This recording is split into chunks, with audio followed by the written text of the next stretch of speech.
I guess we can probably, Greg, if you want to, you can just jump on this screen. All right, I'll jump off. There you go. Cool. Hey, everybody. As always getting started. Yeah, I actually have internet this week, so I can actually talk and say stuff and people hear me. And interact. Thanks for joining the live stream today. We will have a special, I mean, he's not like a special guest. I mean, it's it's on his Twitter and LinkedIn. So Greg is about to enter the building. It feels like a very large build-up moment. I know, it's always always fun waiting. Yeah. We'll have a full team here momentarily. Have some really exciting updates for today, and just also some things we've already mentioned, but really want to help sort of highlight and explain a little bit better for anyone who would be joining. This is I guess I would say our third edition of the live stream. Is that correct? I think I would say it's been a couple of these now. It's either third or fourth. Yeah, we're getting pretty consistent with it. Nice. Yeah, we're getting better. We're figuring out how the technology works on the live stream and actually, learning it. Oh, there we go. So yeah, Greg's on now. There we go. It's like see my shiner. Yeah, there you go. What'd you do? Had a little bike accident the other day. Got some stitches over my eyebrow, a little black and blue. That's why I'm wearing the glasses. There you go. But I am biking today. You got to get back on the bike. Isn't that what they say? That is, yes. I think that's it. Get some stitches and just throw some dirt on and get back on the asphalt. Yeah, I'm just Right back to it. like a week and a half, so I better get going again. Love that. So anyway, we were tag teaming on this side, but yeah, we're here. We're here. We're doing it. So yeah, Gen Weekly, which is now going to be expanded out to even beyond one specific product we'll talk about in a minute. But just as an overview, I guess, sort of high level, some of the items we're talking about today. First, we have some updates. Greg has some updates on a really important litigation case, I guess, has been ongoing for a while and had some good results over this last week. We have some continued updates on our new venture into general legal. We're developing an AI product for all of general legal that we're calling sandbox.law, have some interesting updates there. And then, of course, just some time for Q&A and can talk about some of the updates we've been making in Gen as well, our immigration-specific AI product. So anyway, I guess we can jump into it. So we had some important news on a case that was one of the first immigration cases really to benefit from generative AI probably ever on there. I don't know if that was for sure or not the case, but I'll tell the little story behind this. So we had after the war started in Ukraine in February 2020, there were initially about 20,000 Ukrainians that entered the U.S. at the southwest border in Mexico. And then by April, the Biden administration had passed something called Uniting for Ukraine, which was a program to admit at least 100,000 more people in on this parole status, which is it's a quasi. I mean, it's not a sort of a visa, but it's basically gives people permission to be in the United States, and it gives them permission to apply for a work authorization document using the I-765 form. And the I-765 form comes with a $410 fee. So that fee was it's a lot of money for those folks, but they were paying it. And on top of that, back in 2022, processing times for I-765 applications were like 6 to 8 months. So this was a real hardship for all these Ukrainians who were coming into the U.S. Obviously, most of them were unemployed. They were depending on the kindness of strangers, essentially. And the Uniting for Ukraine program, they actually had to have sponsors. A lot of them were churches, nonprofit organizations that sponsored all these people to come in. And they were having to support these families that were here. In Congress decided to help out in May of 2022, and they passed this Ukraine. Most people remember this as a bill to kind of like provide arms to the Ukrainian army and give money to help out the Ukrainian government. But there was also a provision in there that was not very well known that said that Ukrainians that entered after the war started, up until September 30th, 2023, the next year, they needed to be treated the same as refugees for purposes of what benefits that they could get. And refugees get a fair number of benefits when they're admitted to the U.S. They get housing assistance. They get access to some health care. They have various benefits that they get. So one of the benefits they get is that they get various immigration benefits too. One of those benefits is they get to automatically work in the United States without having to wait on a work card. So that's a pretty significant one. And if they want a work card, they don't have to pay for it. It would be a freebie for them. So about 2 or 3 weeks after this bill passed, we had noticed that HHS and some other agencies were already issuing press releases saying this is how we're going to administer these benefits to Ukrainians, and we're waiting on USCIS to do something similar, and nothing comes. So Jesse Bless, who is one of my litigation colleagues with Impact Litigation, we reached out to USCIS and said, "What's the holdup on there?"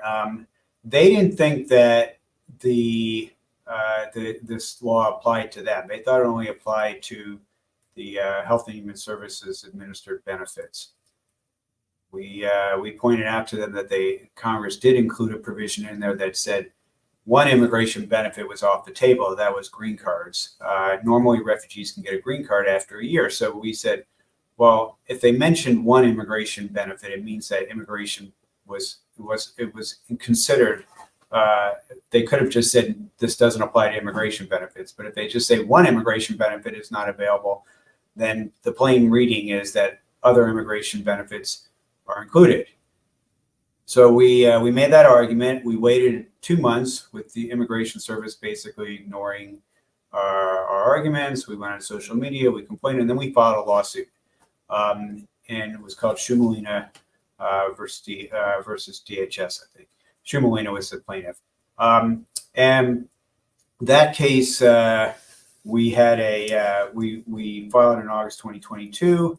It's moving along, and during this period of time, and I should take a step back. One of the things that we did to onboard 150 plaintiffs in Shumalina was we used some AI, and that's why I'm telling this story here with instances where we used AI. It wasn't generative AI. It was sort of the old school AI that people knew about Visalaw and Sisk and Suss are doing in the past, which was we would make these apps that were apps to determine eligibility, apps to create documents. So we made apps to onboard very quickly 150 plaintiffs. That included engagement letters. This was a pro bono case, but we still need engagement letters. So we had to have 150 of these plaintiffs sign engagement letters very quickly. We also needed, more importantly, and this is where AI is really helpful, declarations. Declarations are basically sworn statements where somebody tells their story, and then they, at the end of it, have to sign it. And the story is like why, a little bit about their background, how they got here, and why the need for automatic work authorization is really important to these people, and why they also don't have money to pay for this benefit. So we use our AI tools for that initially in the case. In the meantime, so the case gets filed. It's now August 2022, and so if you're thinking about sort of the timeline of what's happening in the AI world at this point, we are still before ChatGPT's big announcement on here. That's not going to come, I think, until November 2022. But I had you changing your virtual background on me, Josh? No, I'm just trying to update some. Just playing. Throwing you off. Yeah, Right. sorry, I throw you off. So I had been asked around September a couple weeks after this if I wanted to speak at the ABA Tech Show in Chicago, and that's the American Bar Association's big legal technology conference that they do annually in Chicago. And I was asked to speak on a panel on artificial intelligence because of stuff we were working on pre-chat GPT and pre-gen and all that. We've been in the AI space for a couple of years.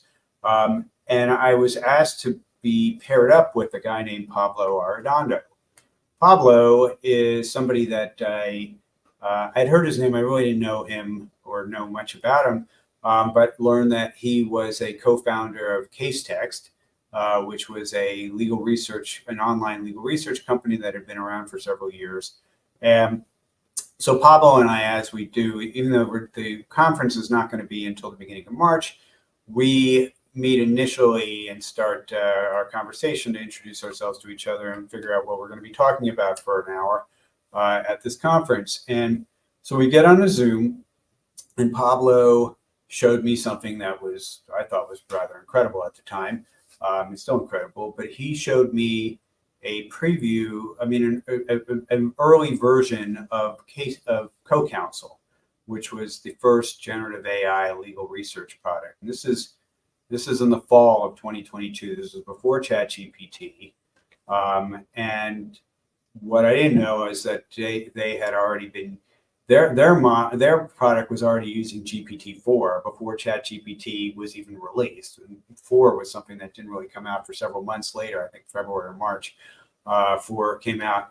But we got to talking, and he was really interested in our Shumalina case, which is what I've just been telling you about, and asked if we would be interested in having access to CoCounsel to help us with the Shumalina case on there. That most of the firms that were using CoCounsel and testing were, large firms that were generally using it for big corporate matters. But this was one that was a little different than when most of the users were using at that point. Certainly nobody in the immigration space. And I said that would be wonderful. So CoCounsel Casetext was really very generous and gave us a test account to use their product. They had all the case law and a pretty good interface. And was already at that point, even though we're talking 2022, it's a pretty advanced product, well in advance of their releasing. They weren't going to release, by the way, CoCounsel until actually our talk at the beginning of March is when they released the product. So we were using it. We did a lot of research using that tool on questions about the Tucker Act and how government agencies, how statutes are interpreted. We used it for a lot of interesting research as part of that. Now, November rolls around and the government actually settles with us for the first part of the case. And they said, you're right, we will now give automatic work authorization to Ukrainians. So this is in November. So we win part 1 of the case. This is even before we get to use the CoCounsel stuff. But they said, we're not going to give refunds. We're only going to apply this going forward.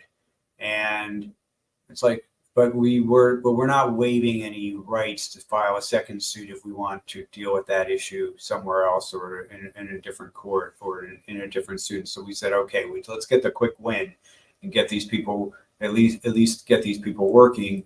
And then we'll work on getting refunds to these people who money was taken for them, we think unlawfully. And then we filed a second suit called Volkova, which we filed in Washington. The first suit was filed in Chicago. A bunch of procedural things happen, and that case ends up being bounced up to Volkova, ends up being bounced to Eastern District of New York. It's been going on ever since. We had to again onboard new plaintiffs. We made new AI apps. We this time used the both CoCounsel and Gen tools for researching a variety of issues that were coming up in that case. And long story short, I'm telling you all this because last week the government we were on the verge of getting our class certified, and the government announced we surrender. We're going to issue refunds to everybody. And that was the big news for this week. So the case is not finished. There's still a couple issues, and we're not super trusting of USCIS to actually issue refunds the way that they're supposed to. There's another issue that we're trying to deal with regard to the Social Security Administration. The Social Security Administration is still issuing restricted Social Security cards to Ukrainians, and USCIS is not giving them. They're still ending up requiring work cards for them, even though they're free. They're still making them get these work cards, which we think is not kosher either. But it was I do credit the AI as being maybe not the reason we won the case, but it was certainly a very helpful tool as it was going on, and it was sort of I think as was going on, we were realizing this is really going to change the way lawyers use technology, use AI, and working on these cases. So there were other aspects of it as well that I think we released a press release last week, and I think I used Jen to help me with the drafting of that press release on there. And there have been all kinds of other little things that have come up, but it really was these tools were really useful in that case, and and happily we've got a nice ending for our plaintiffs there. So that's the story of Shumalina and Volkova, and the first immigration case ever to use generative AI in immigration-related litigation. As far as I know, I make that claim without having you're proving a negative essentially, but I'm not aware of any other firm that would have used generative AI in immigration-related litigation at that early stage. Well, congrats. It's huge. Yeah. Thank you. Yeah, Awesome. we're pretty happy. AI or otherwise, it's a huge Yeah, win. seriously. Yeah. And just the AI tie in there is why we just wanted to regret. I'm sure on the immigration, the impact litigation live stream, you guys are probably gonna make some announcements there too. Yeah, we should talk about that tomorrow. So sorry, little spoiler for that live stream party. That's okay. There Different audience. Right. So anyway, again, appreciate everybody being on the call. that was like a big announcement for today. We also, I wanted to quickly mention or highlight some aspects of Gen that we've been focusing on, working on, and then sort of end on a even big picture, talking about some of our other big releases. So the first one, I'm actually going to share a link in the chat, and that is we are about to release the drafting products that we've been working on to all of our current users. So right now we have Gen, which is primarily a research tool, research and analysis tool, I guess you could say, for immigration lawyers. And we've always had this idea of expanding into complex drafting for immigration law specifically. And our first approach to this somewhat monumental task is to build what we call Gen Draft. Again, not super original there. We were more focused on the product than the name. I'll say it says what it does. Right. Straightforward, to the point. So anyway, if you click on that link, if you're a current Gen subscriber and you want to add on the Gen Draft functionality, we're hopeful that in the next 2 weeks, we'll be able to onboard any additional current users of the product who want to start essentially getting early access. We plan to have some, freebies, some early free access points. And right now, our goal, we definitely have completed the O1 and EB1 petition letter drafting tools. Think internal facing, not client facing, more like once you have all this stuff from the client, it compiles it. We have overview videos and some other things that we can help as people get onboarded to help kind of walk them through the process. And we think it saves, folks an extraordinary amount of time. We think it's about a 10-to-1 compression of time for what it would typically take to draft that. It'll still probably take going through this app that we've developed probably about 45 minutes, an hour. to get a first draft of an 01 petition created. But we also think that it's about 10 to 15 hours typically of work on trying to draft something like that without an app like this. Yes. So think less typing in a question in a chat interface and getting some output. Think multi-step, selecting evidentiary categories, providing supporting documentation, supporting research, support letters, and a lot of other information. Again, streamlined through the use of things like generative AI, OCR, and then able to review that, what's drafted, and make real-time edits that it can correct. Anyway, without getting into further details, it's, we're talking a multi-step process, but gives you a very robust document at the end of the day. And so we're really excited. And again, the 01 EB1, and we're fingers crossed, we're really in the weeds with the I-601A. And I know that's been of interest to a lot of folks because most of these immigration drafting tools are really focused on the business, specifically the extraordinary ability categories, because that's complex. There's a lot of complex drafting involved. But the I-601A will allow us to sort of expand into the family immigration area as well. We've gotten a lot of feedback from folks wanting access to that. Yeah, I mean, I will tell you that one of the things that we tell people about Gen is that it's for lawyers by lawyers. Is that the tagline that we're we have a couple. Most of them. Just a a really question away. This is a really good example of why and what we think is a differentiator with our products versus some of the others that we've seen or heard about, either coming or already out. And that is that I can tell you that this 01 tool, we started working on that probably April last year? Yes. April, May last year, and it was very lawyer intensive as far as developing the interview that the lawyer is going to be going through in order to provide the information the generative AI needs, finding the best templates from lawyers that are specialists in that area. We happen to do a lot of that at Successor. So we had I think at some point we had gathered about 100 different template petitions to help out in the development of that product. And then the actual output that was produced really required a lot of lawyer feedback as far as what would be an acceptable output for the product on there. So it will. I mean, we have a couple of curmudgeonly people that are. I shouldn't say that at the front, but there's some people that are sort of naturally. They're not going to be all rah and jump on board for anything. Who were very impressed by the product. In fact, we had I think one of the debates was this product is so good that we need to think about whether our younger lawyers should be using this product right off the bat, because it could, it really could use it essentially almost right off the bat, but you really want to train lawyers in the substantive law. And it sort of raises this bigger point about where I think we're going to be going with drafting in the legal space over the years, which is that the lawyer still has to play is always going to be in the driver's seat. And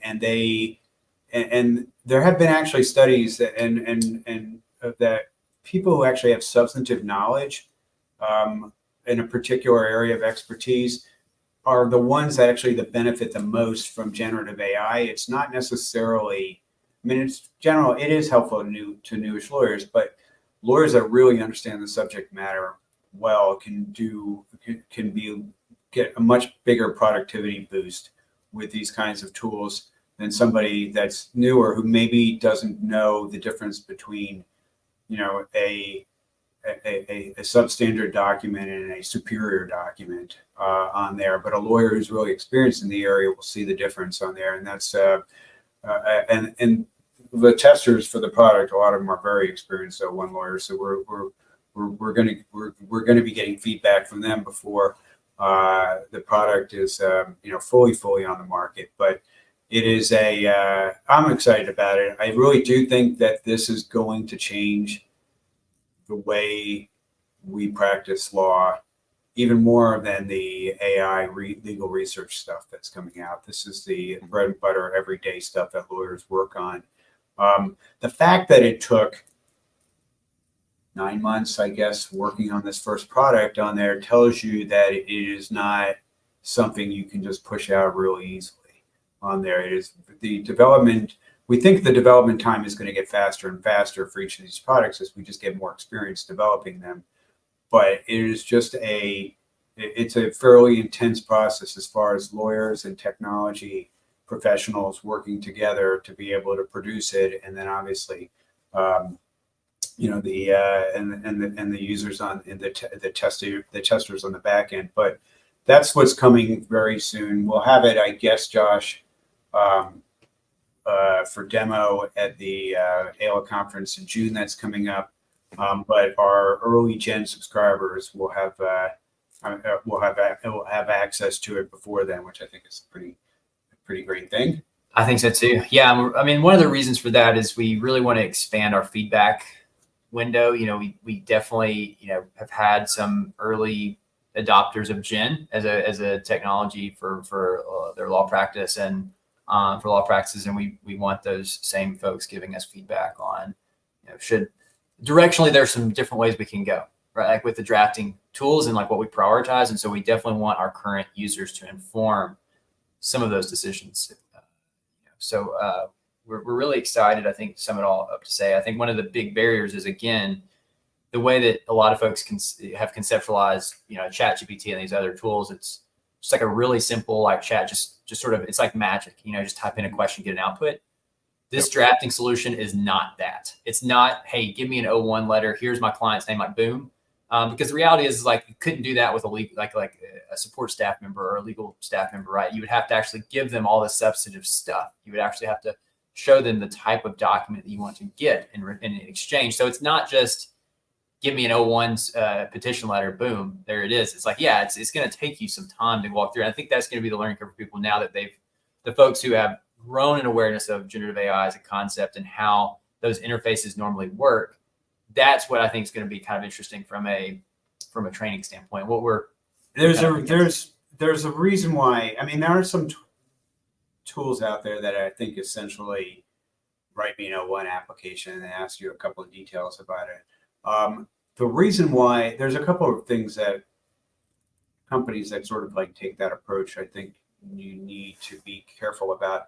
One is that it's prone to hallucinate because it's going to fill in a lot of gaps with, even if it has a good template that is informing it, that particular technique is probably going to produce hallucinations as it's trying to fill in gaps for things, or it's going to use stuff from the template and not really produce something new. And there may be a tendency as well for every document, every O1 petition that you write is going to sound almost exactly the same on there with that. What we've done is through this interview is it's a much more bespoke, customized document. And basically what's happening behind the scenes is it's producing a series of prompts that are focused on each section of the document. So what you're going to be presented with after going through this long interview and extracting the information from the documents that you have and kind of molding the information side of it is you're going to get you're going to get each section of the document presented to you based on a prompt that was designed for that section.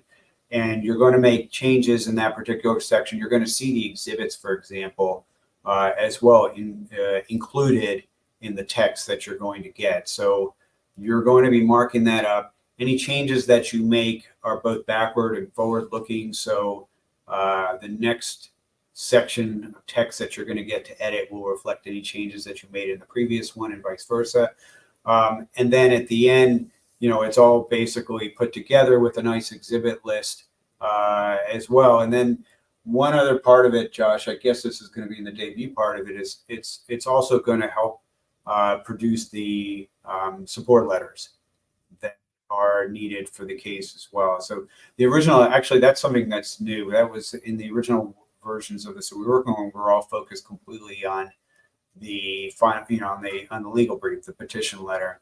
But we now have the ability to generate support letters, and then have those support letters or support letters that just come, directly from clients included as well. And that's it's a more holistic approach to the creating the O1 petition, and not just focused on that one piece, which was initially.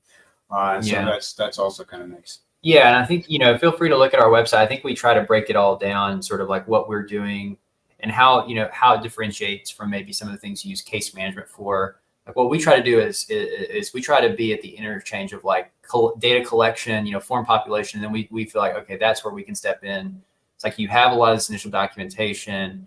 Now what we're going to try to do is create this sort of three-pronged solution, which includes, at least for the extraordinary ability, like a research capability where you can actually, it helps you sort of, this is not available yet, right? Like we're talking about, it can draft a petition letter and also help with support letters. But that sort of third prong that really, from a chronological standpoint, happens first is that sort of research, whether it's collaborative or the firm's handling it on their own. That section, then you kind of get into the support letter, which is both AI and more of like a management of a process. Like certain firms handle it differently. Like some firms actually assist in drafting letters. Other firms like pass it off to the client, the actual expert. Like a template. Right. So the process breakdown is a little bit different for different firms, and so we try to create a very customizable solution there. And then of course the drafting. So that sort of three. And then you get the final output, and can plug back into your existing software. So that's really our philosophical approach right now. We're not B2B. We're B2 law firm, like, right? Like we're taking that approach. And I think philosophically, I'll get high level again, and then we can sort of pivot, I guess, to our last point. But the sort of philosophical piece of it when we're trying to create this software for law firms is, the secret sauce is in the ability to customize and make the templates your own. So the reason it took so long also is because we created a first draft that was really applicable for like our direct partner firms that work with us like really closely and help us initially like with the research to create these documents. But what we wanted, like for example, law firm A's final output document looks like X, and law firm Y's document may look a lot different, or what's acceptable. What is an acceptable O1 petition letter, right? And I think every firm would be a little bit different in how they would say like this is the acceptable way. Whether that's somewhat subjective, I think over time maybe the competitive landscape changes in this in this whole space, and so people are just having to adapt and maybe accept something that may be a little bit less like maybe some of their own templates, or more like just sort of like this more standardized approach. But generative AI is really nice at allowing users to give their own example documents and give their own, sort of take on certain language they want to add in their support letter. So these are all things that we are trying to accommodate for. We do have some customization functionality in this initial release, but that is going to be, I think, at least for the law firm facing solution like this, the key differentiator for what we're doing is that you're going to have that customization, because again, what might be acceptable to the law firm over here may not be acceptable for your law firm or for this law firm, this other law firm. So that's a key piece of it as well that we've been really mindful of, is just like the ability to customize based on the firm's needs. Right, or based on individual firms like templates and example data. Yeah, I mean, in terms of directions where that's going to, and obviously there's like an endless number of processes that we can be taking an approach on for drafting. But the other thing is that, we are having early discussions right now with case management vendors, and discussions about how we might be able to pull information from case management systems into the drafting tool the goal is to save time on there. So to the extent that you can have information pulled directly from a case management system, feed into our drafting solution, feed into other gen features, and then have the ability for stuff that's produced in gen to then feed back into a case management system, and hopefully with our API setup, have the ability to do that with the system of the user's choice, as opposed to one company on there. The goal is that you shouldn't have to hopefully pick one company to have access to this cross fertilization. Hopefully will happen with various products, but that's something that is definitely on our roadmap, and we're looking into see how that might work. Yeah, definitely. I mean, integrations are really important. I think fundamentally, what does Gen do that you can't just like go out and find somewhere else, right? Like the advantages of Gen are that you have this really unique data set. So, right, like obviously we were really focused on a design and we want a really nice interface for people, but fundamentally, what do we offer that you can't just readily have somewhere else? It's like this, likely the largest immigration data set on the planet, right? So that's like something we're continuing to focus on. So how other softwares want to tap into that data set, I think we're pretty open-minded. You know, this language model that we've established and have connections for, obviously also accessibility just to secure generative AI tools and that are more catered to law firms. Like, sure, that's really great. I think eventually that technology is going to be so readily available. But again, we have this data that hopefully immigration lawyers will continue to find to be very valuable and meaningful. And the ways that we can use that data to help firms like streamline processes, I think, long term. Now, like Greg's saying, if you want to go in, maybe there's some way we could, every individual system, that this landscape is constantly evolving and changing. When we talk about immigration case management, don't want to kick that bucket right now, but basically, a way in which people are used to interacting with their own existing systems and not feel necessarily like a burden to go out and do this thing over here and then pull it back in, right? Like we want everything to be a lot more cohesive and interconnected. And again, with generative AI, that's somewhat feasible because it's really just text. It's text in, text out. So in the sense that we feel pretty confident we'll be able to synchronize some things across platform, I think that's really we're pretty optimistic, pretty bullish about that. So You want to talk about Sandbox? Yeah, that ended up becoming much more like a longer conversation. I'm really glad we had a chance to really flesh out the Gen draft product. And again, if anyone has questions, feel free to reach out to our team. Yep. We'll be posting videos about that. So we don't have, I mean, we're building some promo videos. I think what the best thing I would say is, like, if you're a current Gen subscriber or interested in Gen, that is your pathway to get early access to draft. Yep, just reach out. Alternatively, around June, July of the summer, we are making plans to provide sort of like a separate access point. Say, maybe your firm or your company's not really interested in like the research side, but you're really interested in the drafting side. We plan to expand the product in that way and make it sort of available as sort of like a standalone product. But for now, that's the access point. And once you sort of are connected to draft through your existing account, we're going to have a lot of additional resources, training, because it is a little bit more of an uphill battle with this sort of functionality. So again, it's not just sort of like asking a single question or whatever like you're used to in chat. So yeah, we plan to offer some more involved onboarding. We'll have and we're going to have a much larger booth this year at the AL conference. Mm-hmm. So we will be doing demos of it there, and you'll have a chance to kind of see for yourself. Yeah, we have multi-prompt running in terms of actual demos, so we can get more and more people in. Absolutely. All right, what are you showing us, Josh? I'm just showing the logo because that's an important kind of here we are world. So yeah, Visalaw.ai. I mean, it kind of stepped back, right? Like we were talking about a very specific feature in Gen, the drafting feature that will be coming out in 2 weeks for existing Gen users, and then this summer for any other immigration firms who might be interested in that product.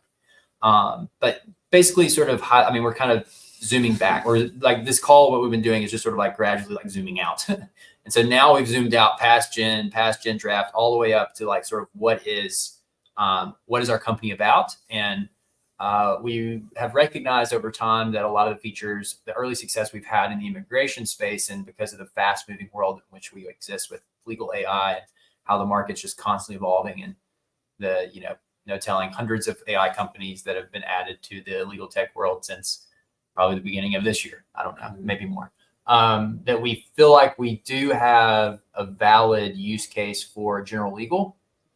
So we have, we're not changing Visalaw.ai, like that's all existing. That product will continue to thrive. We have resources dedicated. We're not going to, I mean, this is the bread and butter of what we're about. And so we're not looking away from Gen, and actually kind of a really interesting way. We're really just utilizing a lot of the core features we built in Gen and just recognize that those same features are relevant to a lot of other areas of law as well. And so it's more, it's less of a, think of it less as a separate product and more of like just an expansion of an existing one.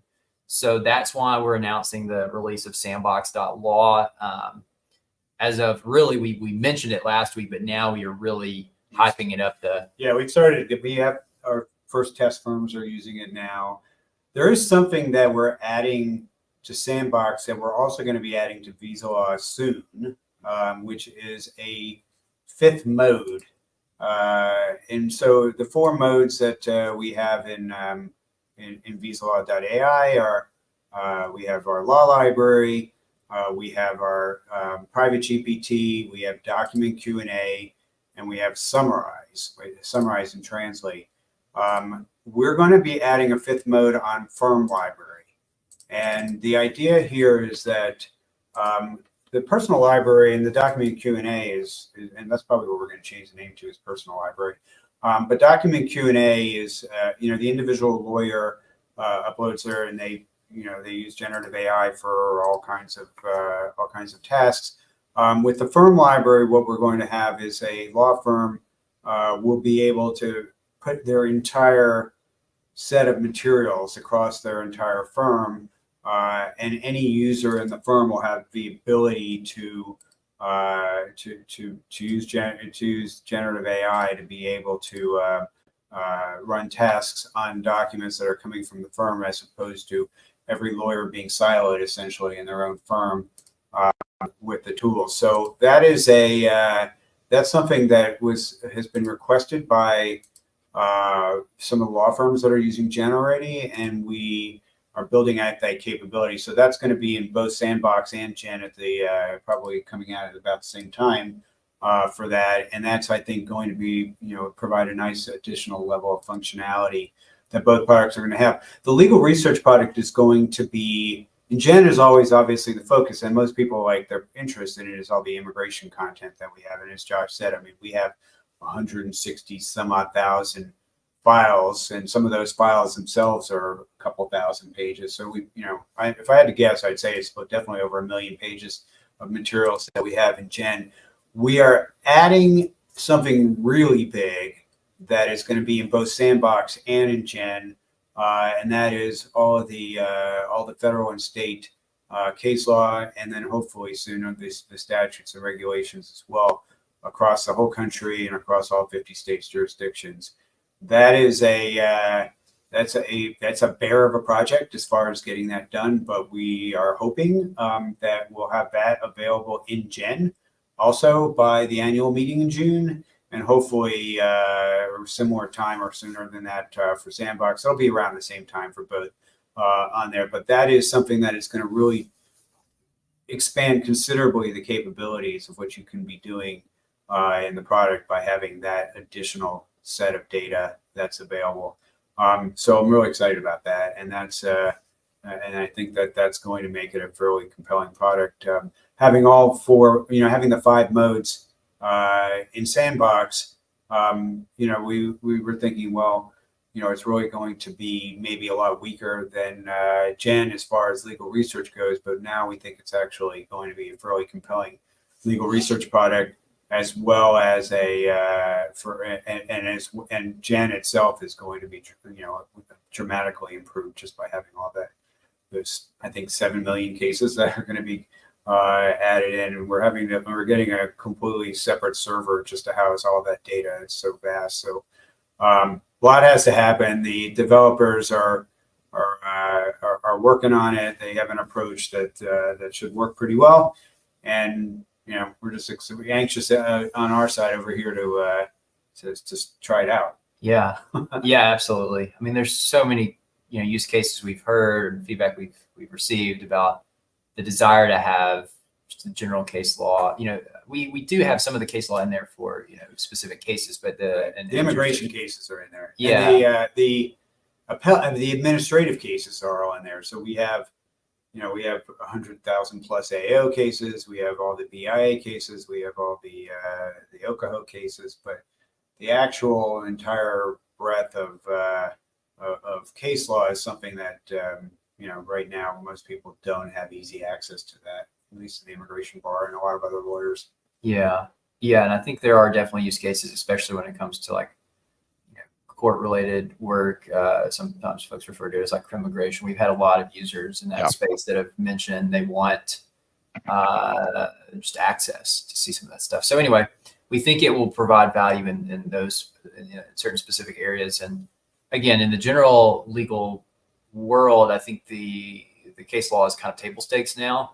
Most of the AI products out there, we recognize that that's kind of a point of entry. And so again, our goal isn't really to really be in a competitive market with our friends at Lexus or Thomson Reuters or anything like that. That would be a foolish exercise of a lot of things. But the goal, I think, primarily is to focus on small, mid-sized firms and some of the interesting things we're working on in the drafting space, because we think there are also other areas of law that benefit from having the capability to create custom draft solutions using generative AI and other tools. So giving away all the secrets, but basically that's I think that's the game plan, right? Like that's why, we do think that there is value to what we've been building outside of immigration. But again, we have one big announcement that's coming this week that we're not going to say today, but we'll be talking about it next week. So we will. That's a reason to watch next week to see what that is. Yeah, some big stuff up ahead. But anyway, I know we probably, based on our normal time frames, generally have gone over, and I want to be appreciative of everyone's time during their afternoon or before afternoon if you're out on the West Coast. But like our friend Josh here. But anyway, we just woke up. Yeah. I know, I was gonna say, I'm just here. Hopefully you've been up at least a little while. But yeah. I started my day in Dallas, and I've already been to Georgia and Texas, and now in Tennessee. All morning started. That's amazing. Just a normal day. Regular day for Greg. Where's Greg today? That's the real question. So anyway, appreciate everyone for jumping on to the live stream today. If you have any interest or questions about Sandbox or Gen or our drafting solution, reach out to any of us. info@Visalaw.ai. We also have a website with a contact form that you can reach out at any point. We're happy to schedule a demo, talk to you more. But anyway, thank you all for your time. Have a wonderful rest of your day. Bye-bye. Bye now.